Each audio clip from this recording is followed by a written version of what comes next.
Qarabağ və Şərqi Zəngəzur da yaşıl enerji zonasına çevrilir. Azad ərazilərdə infrastrukturun qurulması ilə paralel olaraq həmçinin sakinlərin köçü də həyata keçirilir. Ağdərənin Suqovuşan kəndinə növbəti köç karvanı yola düşüb. Bu mərhələdə yaşayış məntəqəsinə 174 nəfərdən ibarət 53 ailə köçürülüb. Ailələr Tərtər rayonuna yola salınıblar. İndi isə daha ətraflı məlumatları Tərtərdən bizimlə birbaşa bağlantıda olan əməkdaşımız Elnur Tofiq çatdıracaq.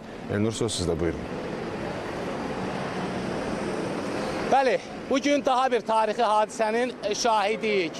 Talış-Kənd Həsənizdən sonra Ağdərə rayonunun daha bir yaşayış məntəqəsinə, Suqovuşan qəsəbəsinə keçmiş məcburi köçkünlər geri dönürlər. Hazırda biz Tərtərdəyik və operatorumuz Elmin İsməndiyarov ora köçəcək olan insanları gətirən həm maşınları, həm də onların yüklərini daşıyan yük maşınlarını sizə təqdim edir və bugün 53 ailə, 174 nəfər artıq məcburi köçkün həyatından belə deyək, qurtulmuş oldu və əbədi olaraq öz doğma yurduna qayıdır. Böyük qayıdış proqramına uyğun olaraq Suqovuşan qəsəbəsində də qəsəbə sakinləri üçün yeni yaşayış kompleksi inşa olunub və həmin yaşayış kompleksi bugün ilk köçə şahidlik edəcək və insanlar əbədi olaraq öz doğma yurtlarına geri dönmüş olacaqlar. Və bildirmək istəyirəm ki, torpaqlarımız işğaldan azad olunduqdan sonra artıq torpaqlarımızda həm mina təmizləmə əməliyyatları həyata keçirilir, həm də keçmiş məcburi köçkünlərin əzəli torpaqlarına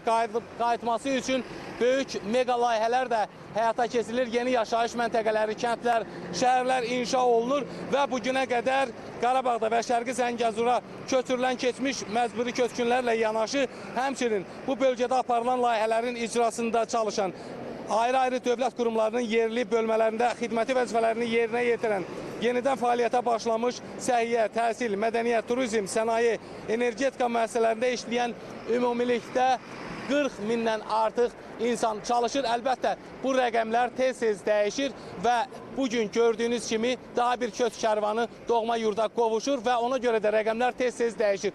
Və bu tendensiya əlbəttə həyata keçirilir. Bu yaxın günlərdə Ağdam rayonu Sarıcalı kəndinə ilk köç oldu və digər kəndlərə də bu cür keçmiş məcburi köçkünlər geri dönəcək. Biz də ASTV komandası olaraq buradayıq və geri dönən insanların sevincini də çalışıb müsahibə formasında sizinlə paylaşacağıq. Mənim Tərtərdən çatdırmaq istədiklərim bunlardır. Söz yenidən sizdə.